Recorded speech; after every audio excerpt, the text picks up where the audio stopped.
आठवा अवतार म्हणजेच भगवान श्रीकृष्णांचा अवतार होय. मी भगवद्गीतेतील 4थ्या अध्यायातील 7 आणि 8 क्रमांकाचे श्लोक उच्चारण व त्यांचे अर्थ स्पष्टीकरण करण्याचा प्रयत्न करणार आहे. या श्लोकामध्ये भगवान श्रीकृष्ण अर्जुनाला त्यांचे पृथ्वीवरील अवतरित होण्याचे कारण सांगतात. यदा यदा हि धर्मस्य ग्लानिर्भवति भारत अभ्युत्थानम् धर्मस्य तदात्मानं सृजाम्यहम्.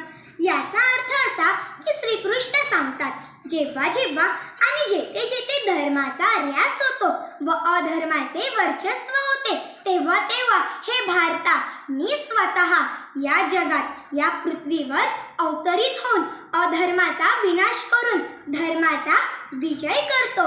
माझा दुसरा श्लोक आहे.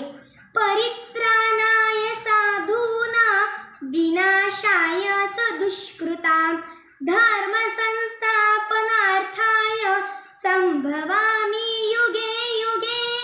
भक्तांचा उद्धार करण्याकरिता आणि दुष्ट असुरांचा विनाश करण्याकरिता तसेच धर्माची पुनर्स्थापना करण्याकरिता मी स्वतः प्रत्येक युगायुगात प्रकट होतो.